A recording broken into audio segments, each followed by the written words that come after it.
Hello everyone, this is part 31 of What If Naruto Passed the Genin test, and I hope you guys enjoy this video and to like, to subscribe, to share, and check out the playlist, to see more comment down below.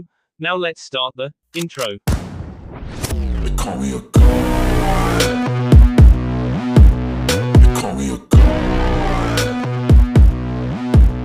They call me a god. Join my membership, the perks are great. It's in the description. Be sure to like and subscribe, it gives me more motivation.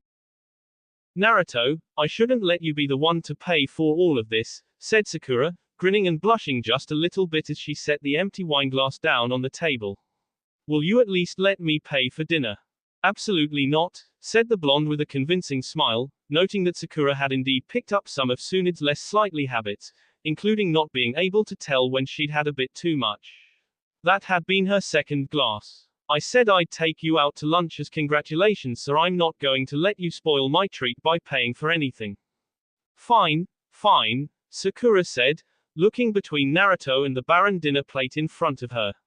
She grimaced as she realized there was nothing on it, but then remembered through the slight fog hovering around her mind that it had been an incredible steak. It's about time someone finally picked up on your talents, said Naruto, as much to himself as to Sakura, pushing the untouched little cup of sake away from himself. What was that? Asked Sakura. Naruto grinned. Just nice to see talent rewarded, he said. Sakura smiled widely, taking what he said as a major compliment. I just hope I can live up to everyone's expectations. I'm sure you will, said Naruto, setting one hand about halfway out on the relatively narrow table. I don't see how you couldn't, given how well you're doing now. Sakura smiled again and leaned back in the comfortable booth. She glanced around the dimly lit restaurant at all the other customers and smiled. The waitress had been ready to give the two Genin a table in the center of the busiest section of the place, until Naruto had slipped her a tip and bought him a secluded booth in the corner. Well, thank you, said Sakura. You're the one who should feel proud though, being chosen to be the next Hokage after Tsunade and Jiraiya. Next to that, being steward is nothing really. Naruto suppressed a smile. It's good that she underestimates just how much power the she could wield. I shouldn't mention just how often the steward is likely to be in control in the next several months. I don't know about that, said the blonde, reaching up to scratch the back of his head. But oh well, congrats again. Before Sakura could respond, a tall man in a nice white shirt and black slacks approached the table carrying a small black binder and a tray of chocolates. Your check, he said, handing Naruto the binder.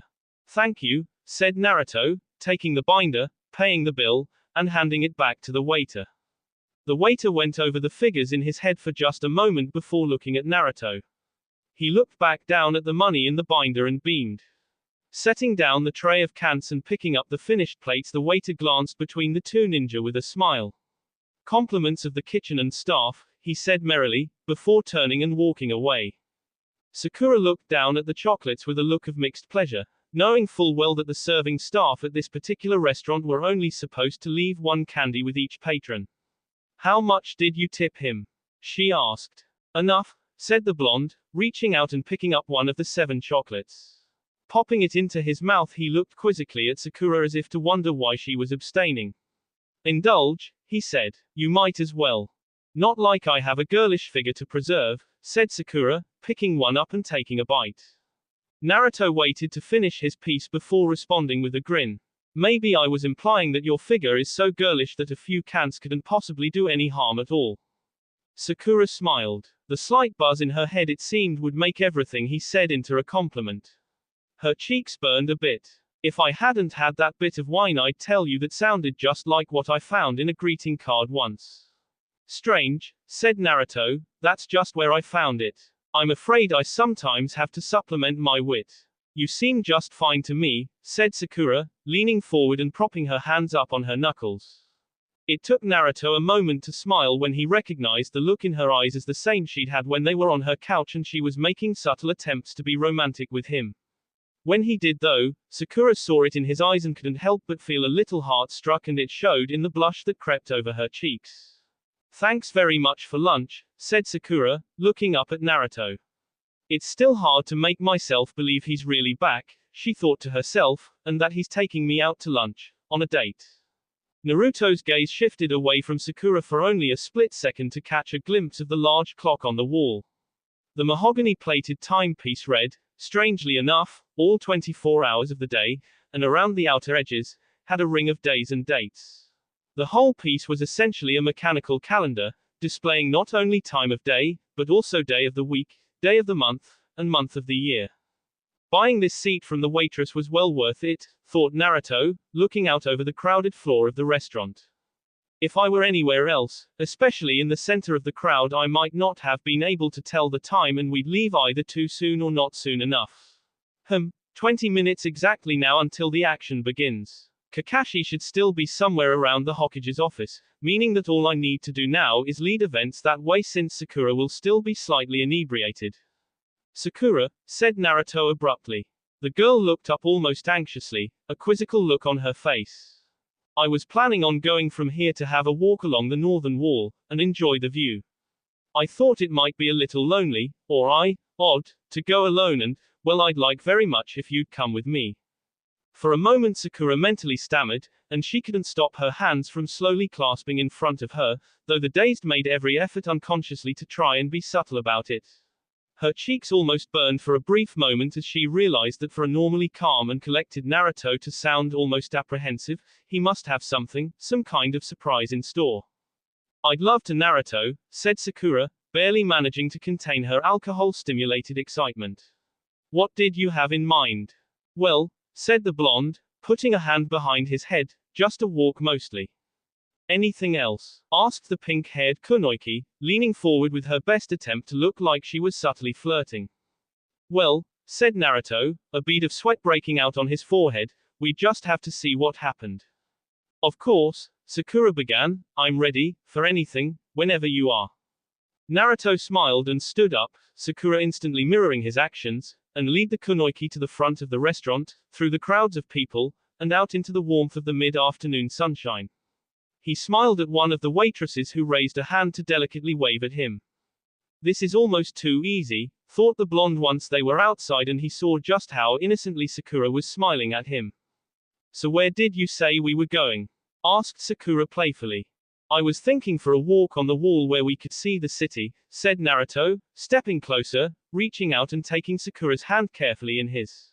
Just the two of us where the city couldn't see us. For a brief, seemingly brief to Naruto, it was an eternity to Sakura, moment, the kunoichi found that she had stopped breathing and forgotten how her lungs worked.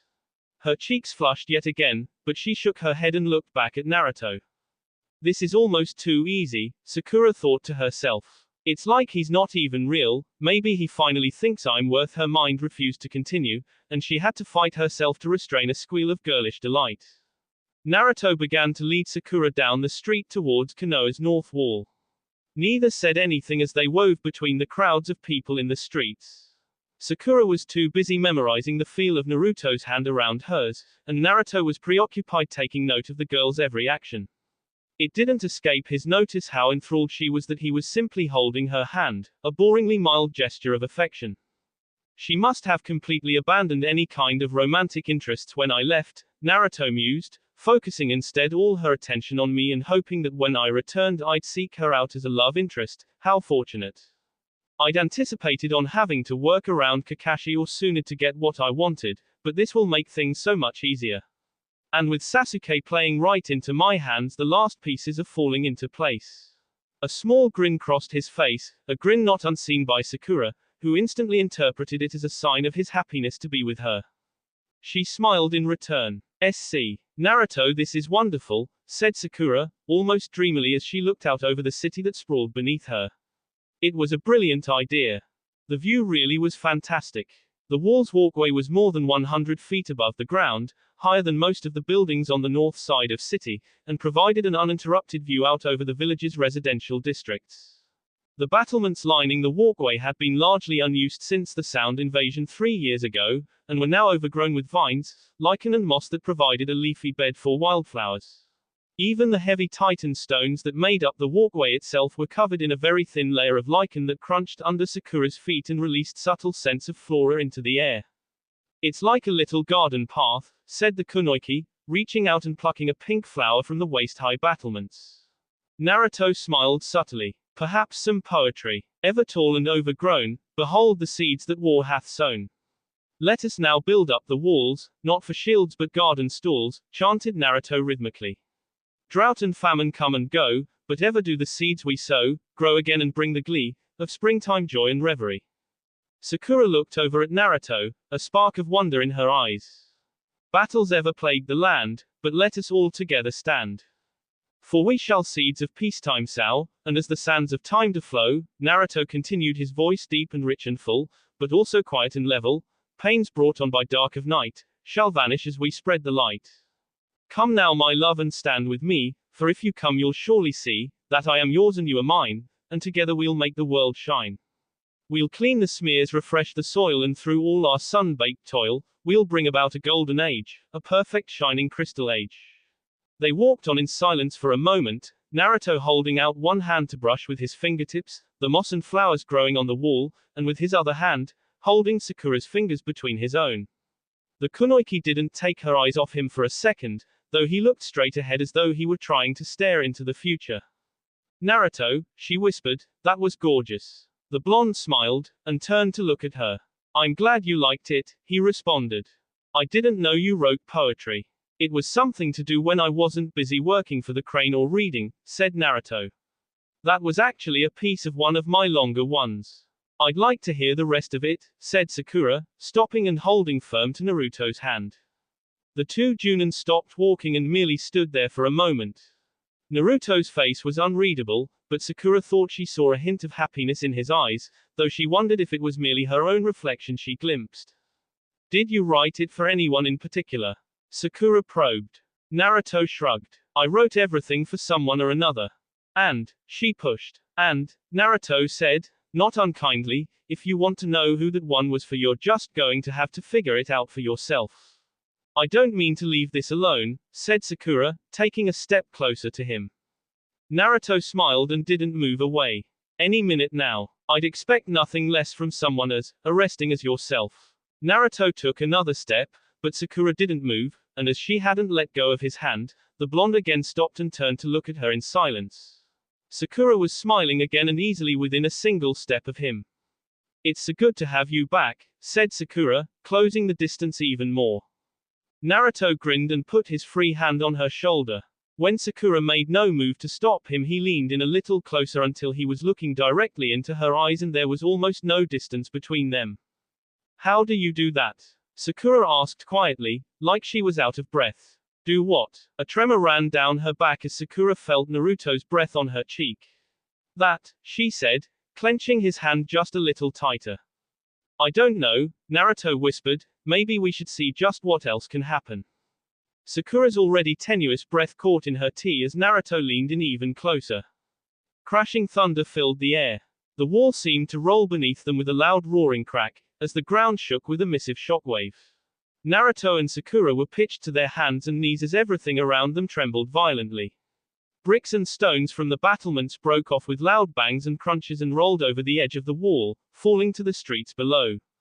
What the hell? Shouted Naruto, leaping to his feet and running to the precipice of the battlements.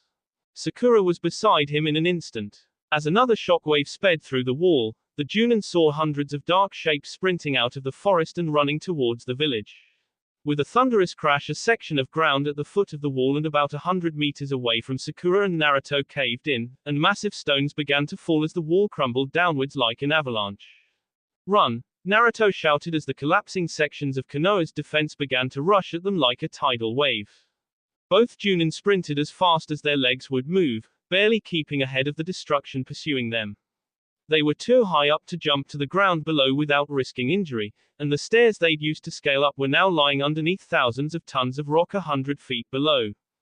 There! Yelled Sakura, pointing towards a nearby tower that served as a patrol post along the length of the wall. If we can make it to the... She was cut off as Naruto scooped her up in his arms and ran even faster towards the tower, fueling his muscles with chakra. Naruto jumped and kicked fiercely at the heavy wooden door. It fractured with a loud crack and Naruto, carrying Sakura, leapt through the open entry in a shower of splinters. The two ninja crumpled inside in a heap as the roar of the collapsing wall rushed up to the threshold of the tower door, then abruptly stopped. These towers are built separately from the wall, Naruto puffed, and their foundations run much deeper underground. We're under attack, growled Sakura. We've got to do something. Agreed, said Naruto, pointing towards the stairs. Stick close to me and both of us should be able to handle anything. Right, said Sakura as both Junin got to their feet and rushed down the winding, windowless stairwell. They reached the ground floor in seconds, bursting out the door and finding a section of the wall no less than 150 meters long lying in utter ruins. Shinobi dressed in dark cloaks and camouflaged fatigues were rushing over the rubble into the city. Smoke was already filling the air as fires broke out in nearby buildings and the sounds of battle had erupted in a chorus of frenzied chaos. Not wasting a second, Naruto's hands flew together in an unrecognizable series of seals. He drew in a deep breath and blew out a wide, conical stream of searing hot flames that engulfed some of the enemy nins so unfortunate as to be close enough to Naruto. Instantly the air filled with the putrid smell of burning F as no less than 10 ninja were incinerated in the wave of fire. Now that I've got your attention, said Naruto, whipping the amber sword from its sheath and twirling it around his head like a dervish, the real work begins. Sakura, fall in behind me and keep as many of thee as you can from getting past us until help arrives. Sakura nodded and followed about 20 feet behind Naruto. Despite her years of training under Tsunade, she was finding it hard to concentrate on the fight. Most of her opponents were simply fodder, poorly trained ninjas sent into the fray just for the sake of added numbers, and Sakura's fists were dashing their skulls to pieces and sending them hurtling into the air, but her movements were more sluggish than what she thought they should have been. Naruto pulled ahead just a little bit, dodging and weaving in the ranks of the invading shinobi. It seemed that wherever he went, death and flashes of blood followed immediately. The blonde was a whirlwind in the street. No sooner would he dispatch one enemy, then would he have begun to whirl on the next. Fire and bursts of red chakra danced wherever he pleased and all around him the screams of the S erupted. He'd leapt into the fray already prepared for it. Puffs of smoke signaled the arrival of a dozen shadow clones, and suddenly 12 more Narutos joined in on the fight, hurling themselves at the enemy with no heed for their own survival. Don't let any into the city, shouted the real Naruto. Hold them all here. The clones responded happily, hacking and slashing and dodging and twirling. The rubble-covered road that ran parallel to where the wall had once been became a veritable hell. Fires exploded from the clones, and the invading shinobi responded in kind. The jutsus used by both sides became increasingly violent, prompting Naruto to summon 24 more copies of himself. The original Naruto charged up the side of the small hill of rubble, determined to hold the enemies at bay, platting about and ramming his sword into anyone who came close. He ducked down to the ground, and slammed his heel up into an attacker's jaw, snapping his head back with a disgusting crunch. The nin fell back. Damn, why did I drink so much? Sakura berated herself as she caught a ninja's punch, and flicked her wrist, breaking his arm at the elbow with a loud snap. I shouldn't have had any at all. Now I'm just going to be holding Naruto back. Sakura reared around and slammed a nin in green in the stomach. The mask across his face caught most of the blood he spat up, but some still spattered Sakura's dress. The kunoichi took advantage of a slight lull in the battle to look around. She grinned, relieved to see that Naruto's army of clones was cutting back the invading shinobi. Here and there white puffs of smoke would signal the demise of one of Naruto's outnumbered warriors, but for the most part, the tide of enemies flowing into the city had been stemmed. Sakura, Naruto shouted. The pink-haired kunoichi turned towards the source of the voice. A hate-filled mug snarled at her. The enemy nin was literally right in her face and Sakura didn't have time to react. The nin reared back and swung a sword at her just as Sakura gasped in shock. The sound of slicing F filled Sakura's ears just before a gurgled cry erupted from her attacker. Naruto stood directly in front of her, his own amber sword burning like a brand in the sunlight from where Naruto had slammed it, point first, into the enemy's T. The blonde wrenched the handle of the blade, cutting through his opponent's spine like cardboard and jerking the sword back. Are you all right? Naruto asked, turning quickly to Sakura as the enemy nin's corpse fell backwards, the head toppling to the ground before the trunk, and without the sword. Fine, thank you, said Sakura. A flicker of red caught her eye and she looked down at Naruto's hand. You're hurt, she gasped, seeing that his badly bleeding fingers were still clutched around the blade that had very nearly killed her. Don't worry about me, said Naruto, turning when he heard a battle cry from within the city. Looks like the cavalry is here. Sakura turned and saw no less than 40 Konoha ninja, the leaf proudly emblazoned on their chests, charging out from between the buildings. Akamai Kichuji was at the head of the onrushing ninja, and didn't hesitate when he saw how outnumbered his men were, but rather threw himself at the nearest invader and crushed him to the ground with a monstrous hammer fist. "Hey Naruto," yelled Chuji. "Thanks for holding things down until we got our act together. We can handle it from here, but you're welcome to stay for some of the action if you want. I'd be happy to who's got more KS at the end of the day." Naruto grinned, pulled out a kunai, and flung it at a ninja just coming over the wall of collapsed rubble. The supersonic missile rocketed between his eyes, spinning through the front of his skull and bursting out the back in a shower of blood and brains. With a dull look in his eyes, the nin fell backwards and tumbled down the rocky hill. "I'm at 96, yelled the blonde. Chuji didn't answer, grabbing an invader by his end with one hand, breaking his larynx with a single squeeze, and tossing the body aside. "Let me take a look at that," said Naruto, reaching out for Sakura's cheek. "What?" asked the kunoichi, but as she felt his fingers brush her skin, a hot stinging twanged across her cheek and she suddenly became aware of warm blood trickling down onto her en. "Nasty cut," said Naruto. "I hadn't even noticed," said Sakura, pulling a little gauze out of a fold in her dress and dabbing away the blood. "But it's nothing. I can still fight." "I wasn't going to tell you not to," said Naruto. "Frankly, I need your help. Come on. He actually needs me to help him." Sakura mused almost happily as she and Naruto returned to the forefront. By now Chuji's guards had drawn up a line of defense along the rubble, and were holding it securely. The waves of lower-class shinobi, none of which wore forehead protectors or any distinguishing marks, threw themselves futilely against the line. Once Naruto arrived and laid into the oncoming army, the tide, which till now had looked bleakly against Konoha, quickly turned.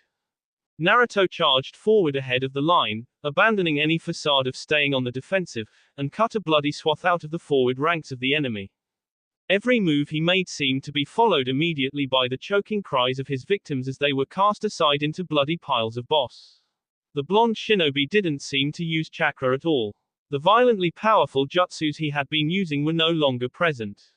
Naruto would simply disappear in a blur of speed, reappear behind or beside an unlucky ninja, hack them and all around them to pieces in a deathly spiraled spin, and disappear back into the chaos he was sowing in the ranks. For a moment, it seemed that the whole invading army was focused on simply surviving Naruto, and the assault on Chuji's guard lulled. There were still dozens of ninja making it past Naruto and throwing themselves against the line, but those that did fought with little resolve. Most broke on the line and tried to flee, turning back towards the forest outside Konoha, from which the army was still pouring, and retreated. Most of those that did were easy prey for the flickering Naruto. "Come on, you bastard," Naruto growled as he disemboweled a nameless assailant with a twist of his amber blade. "How many of your pawns do I have to destroy before you show yourself? Patience, Naruto, patience. It's all happening just the way it should. Soon they'll attack on another front. They have to in order to draw me away from here, and then the real prize will show up." "SC. Oi. Haruka-kun," barked Kimimaro. Kimimaro stood atop one of the massive trees outside Konoha, perfectly balanced on the tip of the tallest branch. All around him he could see down into the forest, and before him was the hidden leaf village. He saw his armies had successfully destroyed a large section of the wall via sappers, and the untrained novices attacking the line of guardsmen holding the ruins. Beneath he could see the cannon fodder troops he'd ordered knowingly to their deaths rushing towards the village. They're expendable, he thought, and it's unlikely he'll ever run out. "Yes sir," said the tall, dark-haired ninja appearing on a branch beneath and next to the Kaguya. "You see that?" Kimimaro pointed off towards the battle as the screams and cries floated in on the wind. "Sir?" asked Haruka. "What aspect of it, sir?" "Look at the head of the columns we've sent in." Haruka took a closer look, immediately spotting the source of the trouble in Kimimaro's voice. "They've sent in a task force. They're butchering the men." "That's one ninja," said Kimimaro, his pale skin gleaming in the sun. "One," gasped Haruka, looking again. "But there must be at least 10 ninja marauding through our troops. I can't even tell how many there are. They're moving so fast." "There's only one," the Kaguya repeated. And he's moving at 197% of the speed of sound, almost 3 times faster than the human eye can detect by normal means. Is it one of the Sannin? Asked the captain, glancing nervously at his general. I thought Tsunade and Jiraiya were at Suna fighting Orochimaru and the Mizukage. No, said Kimimaro, glaring down into the battlefield. Uzumaki Naruto. Orochimaru-sama warned me about you. The Kaguya took several minutes, watching Naruto the unmarked and nameless sound troops. Such grace, thought Kimimaro. I've never seen anyone fight with such finesse, let alone with such strength and determination as well. Uzumaki Naruto, I think it may be time to move against you. Haruka, the Kaguya general said calmly. Move the Kumo division in from the west and have them sapper the wall the way we did here. Take a third of the Oto brigade northeast and hit Konoha again at the same time as the Kumo division moves in. Make the hits fast and hard. We need to end this before the Leaf can recover enough to go on the offensive. Sir, acknowledged Haruka. What do you plan to do, sir? We do after all have them outnumbered more than 14-1. No, said Kimimaro. They have Uzumaki Naruto and Hatake Kakashi. We have Orochimaru's progeniated troops and me. The odds are almost even. This push on our part will either win or lose this battle. I will engage and K Naruto with a sneak attack as soon as the opportunity presents itself. Yes, sir, shouted Haruka, dropping down beneath the canopy of the trees. SC. Nu, shrieked a masked shinobi as he turned tail and fled from Naruto. I don't want to I don't gar. The ninja fell to the ground and Naruto jerked his sword out of the nin's back, making sure to sever his spine as he did. Too bad, mumbled the blonde, wiping some of the caked blood from his face and disappearing into another whirl of chaotic speed. Naruto, shouted Chuji from the defensive line. The town guard, now 50 men strong, still held. Naruto. Naruto turned at the call of his name, and saw the lieutenant guard waving him down. In an instant he was back at the line. He smiled convincingly when he saw Sakura standing, safely, behind the guards. Naruto, growled Chuji, S is really going down all over the village.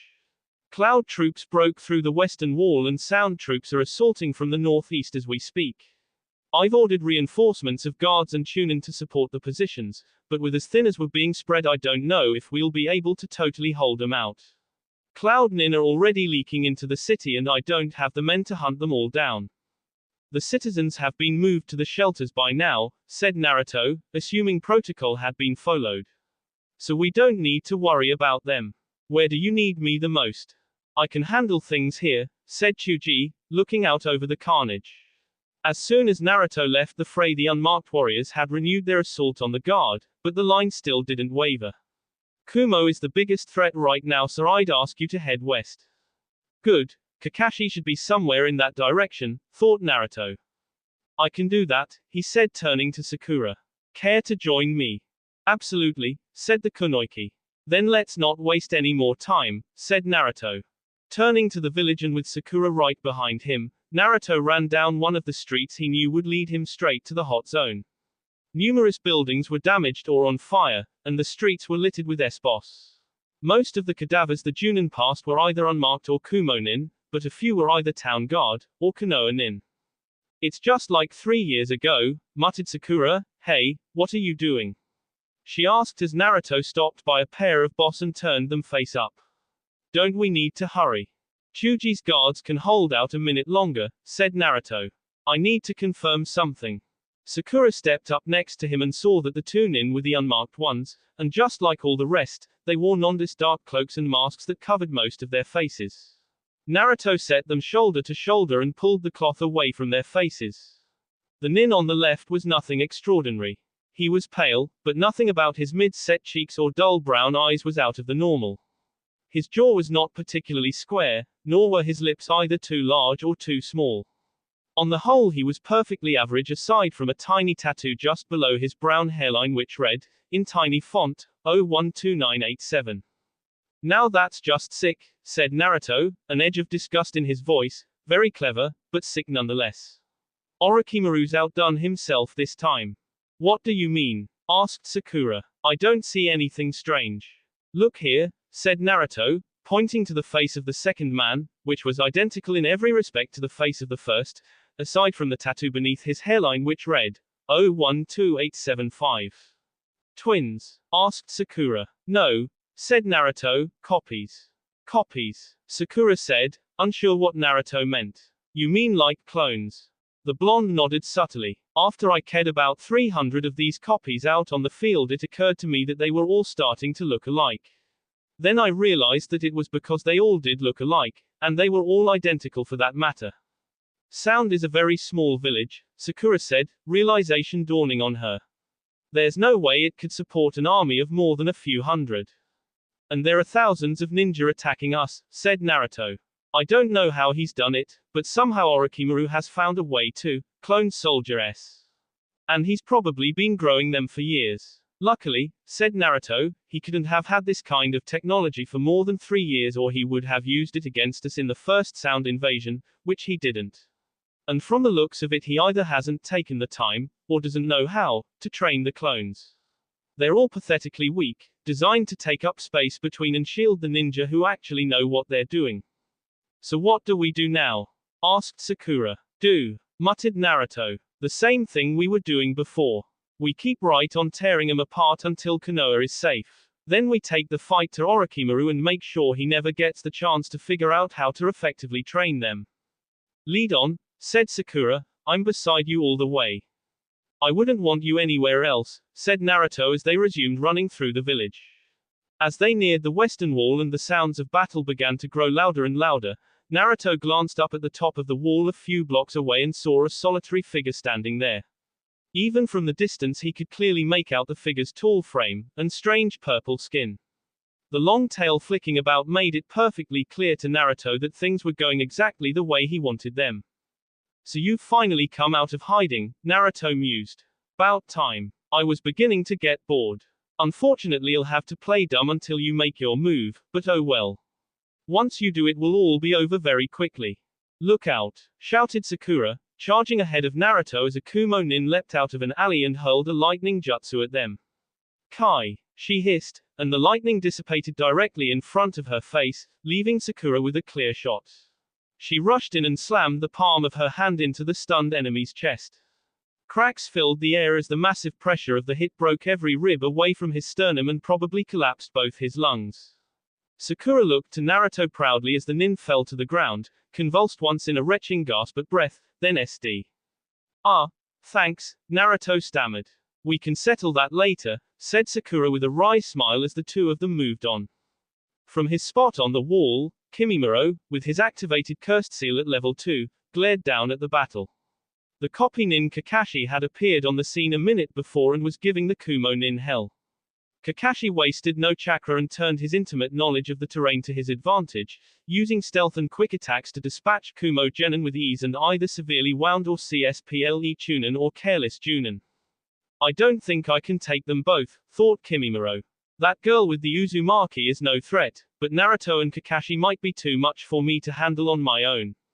I should probably make the attack as quickly as possible, King one and leaving the other as a less dangerous target. Maybe I should go for the girl, try and separate them all so I can't get a close shot at Naruto. The Kaguya grinned and ducked behind a bit or ruined battlement as he saw Naruto arrive on the scene and quickly make his way with Sakura to Kakashi's side. The three Junin gathered close together without clustering, and began coordinating strikes to hold the Kumo nin at bay. These enemies are far less numerous, thought Sakura, but more dangerous than those copies. Kakashi-sensei, said Naruto, reeling around from slashing a Kumo Genin in two. Orochimaru's attacking the northern front with cloned warriors. Clones, barked Kakashi, glaring at Naruto with his Sharingan. I didn't see that coming. Can Chuji hold them off? Absolutely, said Naruto. They're cannon fodder at best. Good, said the copy nin, things here aren't so great. He paused to dodge a burst of lightning hurled at him by a Kumo nin and retaliate with a flurry of kunai. The enemy disappeared in a puff of smoke and the knives fell harmlessly to the ground. These bastards aren't experts, but they've been decently trained. We've got the home field advantage, said Naruto, flinging a shuriken out and slashing open an enemy Genin's T. And the dreaded copy nin Kakashi is on our side. Indeed, said Kakashi, his voice exasperated. Naruto, acting on instinct, dodged to the side. Damn it! He yelped as some small projectile sped into his left arm, piercing his skin and shattering his brachia like rotten wood. Blood spat from the wound and landed on the ground in copious little puddles as Naruto clutched at his wounded arm. Naruto, are you alright? Yelled Sakura. But Naruto was gone. Naruto! Shouted the kunoichi almost in a panic. Naruto, where are you? He's the least of our worries, growled Kakashi, knocking Sakura to the ground as red-hot little missiles shrieked through the air and missed her by mere fractions of a millimeter. The projectiles thudded into the dirt with little puffs. Kakashi whirled around, drawing out a scroll as Kimimaro charged forward blindingly fast and seemingly out of thin air. Naruto pressed his back against the cold brick wall and dared to glance out of the alley's shelter. He could see that the Kumo ninja had all but stopped invading from the breach, their flow reduced to a mere trickle that he could easily clean up later. The main action was Kakashi dueling with who Naruto assumed was the Sound General. Perfect, thought Naruto smiling. With Sakura still slightly hazy from drinking, Kakashi will be off guard trying to protect her from the Sound General. Once that battle's over, I can sweep in and K the General. I'll have won it all. Naruto couldn't stop a grin from creeping over his face. All according to plan, he thought, letting go of his wounded arm. Already the gash was closed and the bone regenerated. I don't know who you think you are, said Kakashi resolutely, tossing the blood-smeared scroll to the ground. But you don't stand a chance against us. The scroll exploded in a massive cloud of smoke, hiding Kakashi, Kimimaro, and Sakura from view. There was a flicker of movement and Kimimaro leapt from within the cloud to the top of a large nearby roof. He put his hands together in a quick series of seals and then drew in a deep breath. The Sound Nin flung out his arms and belched out a wave of bones.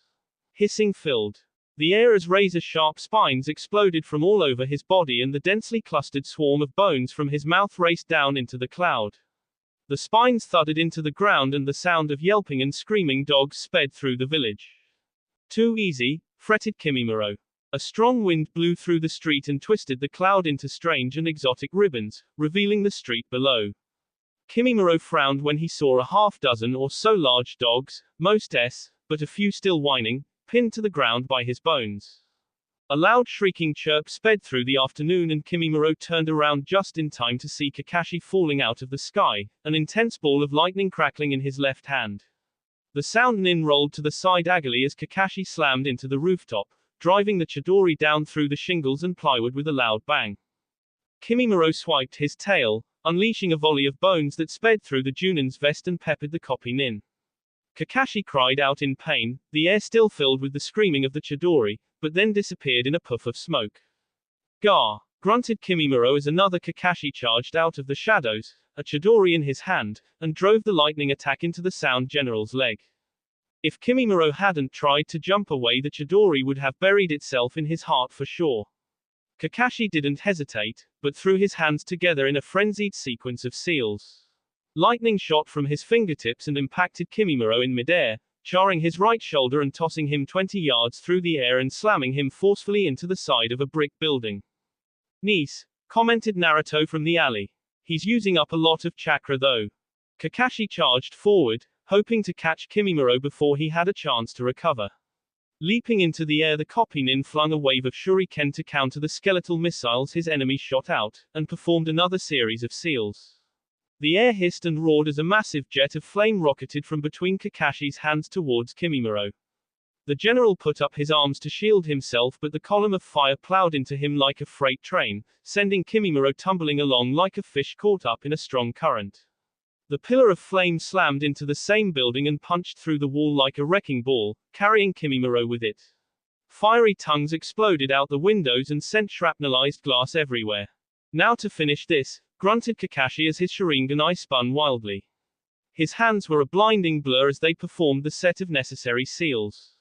Augmented mass. Kakashi pointed his hands toward the burning building and peered through his fingers at the weakened structure. A ripple of energy rolled through the air, impacting the building like a hurricane hits a palm tree, causing the edifice to shift backwards and buckle under some incredible weight. 4 soldier pills and the Akamaki pepper pill, thought Kakashi as the large building med and began to collapse. I am going to feel this tomorrow, but it was worth it. Increasing the building's weight 400-fold will completely crush that bastard. Kakashi grunted and another wave of energy rolled through the air just like the last one. This time, however, when it struck the building, whereas before the structure shifted back almost sluggishly, the change was nearly instantaneous. In less than a split, the whole building came completely apart. Every last brick separated from those around it as the mortar simply pulverized. The structure collapsed to the ground with a thunderous boom, and an earth-shaking rumble. Sakura looked up from where she stood, over a duo of various cloudnin, and saw Kakashi standing victoriously on the rooftop as a column of dust and debris floated into the air. Kimimaro-sama, one of the Kumo-nin, muttered as all the rest stopped and followed Sakura's gaze. Kimimaro-sama is S. Fall back. We need to regroup and retreat. A near-panicked cry went up from the remainder of the cloudnin as they all began to turn around and run out of the city. Most had witnessed Kakashi's battle with the general, and all of them had seen the climax, but none were willing to face what they were quickly beginning to perceive as some kind of demon after seeing it all. Kakashi breathed a sigh of relief, and nearly collapsed as he sat down on the roof to take a brief respite. Sakura appeared at his side quickly, asking if he was okay. Kakashi waved his hand dismissively, muttering that he was only a little fatigued from using so much chakra and that he wasn't injured. "Where's Naruto?" asked Sakura. "He just disappeared after that ninja shot him in the arm. Do you think he's all right?" "Naruto's probably fine," said Kakashi. "He knows how to handle himself and I'm sure he took off to help elsewhere once he gathered that I had things under control here. But he just up and left me," said Sakura, her voice carrying a tone of despair. Kakashi grimaced beneath his mask but didn't let it show. "Naruto wouldn't have left if he didn't think you were capable of taking care of the situation," said the copy nin. "You should take it as a compliment actually, if nothing else. Besides, there are people who need his help elsewhere in the village." "Right," said Sakura, renewed just a bit. "Now there's only one front left to fight on and we need to go there to finish this. We may even run into him on the way." "True," said Kakashi. "Let's go help Naruto." "Actually," said a cold voice, "neither of you will ever see him again." Both Junin turned and saw the rocks of the collapsed building shifting and tumbling down the mound of ruins. A single hand, white as a ghost, burst up from the stones, followed by a second arm. Kimimaro, covered in what looked to be plates of white metal, dragged himself up from the rubble and stood up straight, his armor-clad tail shifting around in annoyance. "I can secrete a liquid calcification from my skin, which hardens into a substance more durable than any material on Earth," said Kimimaro through the wicked mask that covered his face. "If not for that, you would have had me, Kakashi-san. I was impressed, but it looks like your time, and your chakra, just ran out." From his hiding place, Naruto watched as Kimimaro leapt from his place among the rocks, a twisted white sword in his hand, and landed on the rooftop. He observed for just another moment to make sure things didn't go awry, then charged forward and raced through the streets at blinding speeds. "Here's where I come in," thought the blonde, leaping up to the rooftop, finding Kakashi lying in a pool of blood about 5 yards from Kimimaro. Sakura was standing between the two ninja, tears streaming down her hard face. As he was sailing through the air, Naruto held out his right hand and tapped the familiar red chakra. The fiery energy swirled in his hand like a maelstrom, drawing Kimimaro's gaze, and coalesced into a perfect sphere of pure and chaotic energy. Rasengan. Kimimaro tried to dodge to the right, but Naruto read the simple maneuver and let a burst of chakra out of his feet, and intercepted the sound general. He shoved the Rasengan into Kimimaro's chest. A sickening screech shredded the afternoon calm as the bone armor tried desperately to stave off the attack. Splinters of white began to ess away from the strange metal and Kimimaro, paralyzed by the energy rocketing through his body, was tossed around inside the shell like a rag doll, unable to do anything. With a deafening shattering, the armor gave and Naruto's hand drove the Rasengan home. It dug into Kimimaro's chest, sping apart his sternum, and drove his body into the roof of the building. The general's limbs shook convulsively but he refused to cry out. The swirling energy mass roared and pounded into Kimimaro's chest like a jackhammer, vibrating the whole roof and tearing up shingles as far away as every corner of the building. Then it was over. Kimimaro stopped moving and the Rasengan faded along with all the noise it had brought. Naruto stepped back and surveyed the damages. He couldn't see the general's face, but it seemed obvious that Kimimaro was exceedingly "Naruto!" Sakura shrieked. The blonde turned and saw the kunoichi kneeling next to Kakashi, holding her hands over his torso and pumping wave after wave of chakra into the gash torn through his chest and left lung, trying to heal him with no results. The copy nin was still gasping for air as Naruto rushed to his side and fell to his knees, forcing the tears to flow down his face in sorrow. Kakashi-sensei, Naruto mumbled. The Junin opened his eye and looked up at Naruto and Sakura. He smiled beneath his mask, and took Sakura's hands in one of his, stopping her futile attempts to preserve his life. With his other hand, he reached out and firmly grasped Naruto's fist. I see I did the right thing when I made you steward, said the copy nin to Sakura. Don't talk like that, said the kunoichi through a veil of tears. I can save you. I just need a little time to build up enough chakra and... Don't be so cliché, said Kakashi. You're above that. You know what's happening and that nothing anyone can do would buy me more than a minute or two. Sakura, you've grown up so much in the time I've known you. I'm proud to say that I was your teacher, and I hope I've made you proud to be my student. But now, I need a word alone with Naruto. Of course, said Sakura, the tears now flowing more freely and unchecked down her cheeks with every sobbing breath she took. I've never been so proud of anyone in my whole life. She got up and walked, trying and failing to hold her tears in, to the edge of the roof where she couldn't hear anything Kakashi or Naruto would say even if she had wanted to.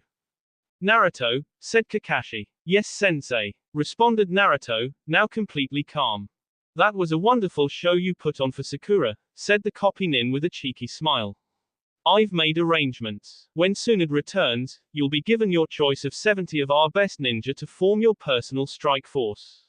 I still don't approve of you manipulating Sakura like this, but I can see now that it's what you have to do. Especially now that I'm you'll need someone to support your decisions, no matter how dark they may seem, and she's the girl to do it.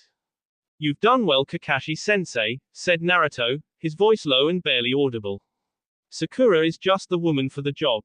Honestly, her feelings for me make her more fit to help me in my campaign than even you. What are you talking about? Kakashi gasped, pain searing through his chest.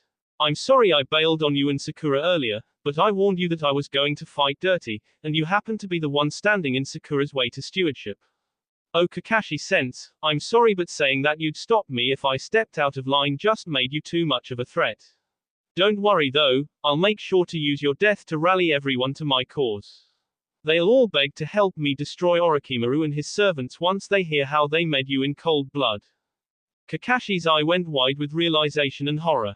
You somehow knew the invasion was coming. You warned no one, and then lead Sakura and the general straight to me so Sakura could take over once I was. Shush, whispered Naruto, sleep now Kakashi-sensei. Your part is done and you played your role heroically. I'll make sure your death seals my plans to forge a stainless world, a world without crime or pain. It's only a pity that you won't get to see it. Kakashi was silent. His chest stopped heaving but the look of dread remained frozen on his face and his mask hid no details. He was I thought you should know, said Naruto as he reached out and closed his sensei's eyes and then removed his forehead protector. He set the etched bit of metal and cloth over the Junin's heart and stood up, pausing for a moment to force the tears to start desiping from his eyes, then walked over to stand behind Sakura.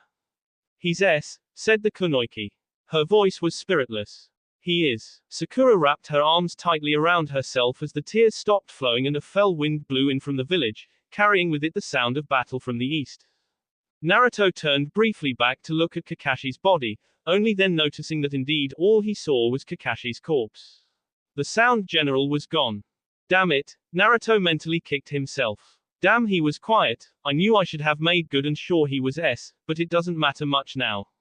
Other than that, everything is flowing perfectly. Kakashi's death may have been a recent addition to the plan, but it should prove highly beneficial. I'm so sorry, said Naruto, reaching around Sakura and pulling her into a firm, but gentle embrace from behind. I don't know what to do now. Kakashi was always a mentor, a guide and a wise man who I could always turn to. Without him I don't know where to go. Sakura turned slowly in his arms. She looked up into his eyes, her own burning with passion. Fight with me, she said, her voice like iron. Naruto looked down into her sparkling green eyes and saw the fire there. But, he began until Sakura pressed a finger to his lips to silence him. We're going to take this fight to Orochimaru, said Sakura with an icy edge in her voice. And you're going to be the one to lead the war. Soon it will listen to me and give me the power to let you do whatever you need to, even if I have to drive a sword through her heart to make her. You're going to K Orochimaru. I don't care how you do it, but you're going to K that thing snake. Sakura, said Naruto, his voice stronger now, but still unsure. I don't know what to say. A long pause passed around, but not between them. Naruto watched her mystique dissolve before his eyes, as her body loosened but began to shiver. Her eyes nearly closed once or twice as she teared up once again, but she forced herself not to look away from Naruto. Say'll be yours, Sakura whispered, her own voice quieter now, but no less full of steel as an emotional wall she'd been building for 3 years suddenly collapsed. Say that you'll have me by your side forever and I'll do whatever it takes to ensure that you'll have more power than a Hokage could ever dream of. That is what all great men want, right? Power. Only to destroy the evil that plagues this world, said Naruto. Our world is infested by Orochimaru and his brood. I want to cleanse it, but I can't do it alone. Then say that I can be yours for the rest of eternity. Say that you'll let me follow you to hell or heaven or wherever you go, and I'll help you purge this world of whatever you think needs to be wiped out. Naruto slid his hand up the back of Sakura's en, running his fingers through her hair, and turned her head up so she couldn't look away from him. Do you really want to do all this for me? He asked quietly, leaning in just a bit. Help me change the world into a shining place without evil no matter what the cost. I've wanted to ever since you came back, she groaned, feeling herself melting away as she closed her eyes. I've been asked to do whatever it takes since you left. Let me stop pretending now. If you want to cleanse the world, I'll put everything through a trial by fire for you. If you want to destroy the world, I'll tear it all down with my bare hands for you. She really has been lonely, Naruto noted. I'd bet my life that the affection she was fostering for me before I left turned into a full obsession. She must have fooled herself into thinking that I'd come back, accept her on a whim, and we'd live together for the rest of our life. It will be a long, slow process, said Naruto. A lot of people are going to and even more are going to be hurt. No one will get out of this unscathed, not you, not me, no one. Are you really willing to go to whatever lengths it takes? Anything, said Sakura. She could feel her heart thumping faster and faster, pushing the hot blood through her. Whatever it takes, I'm beside you the whole way. Sakura, he whispered, his breath caressing her parted lips as he stepped closer and ever so gently brushed her lips with his. Help me build a shining world. She didn't answer, but found the strength to hold her head up and close the gap in the kiss. Sakura, Naruto thought, you may be getting ahead of yourself, letting yourself believe you can become that particular part of my life, but nonetheless, you will become the vanguard of a new world. You're the one who's going to be the conduit for everything I'm going to do. Naruto, she groaned, feeling his hand sliding down her back. That will be all for this video. Be sure to like, subscribe, share, and comment down below for more videos. Goodbye.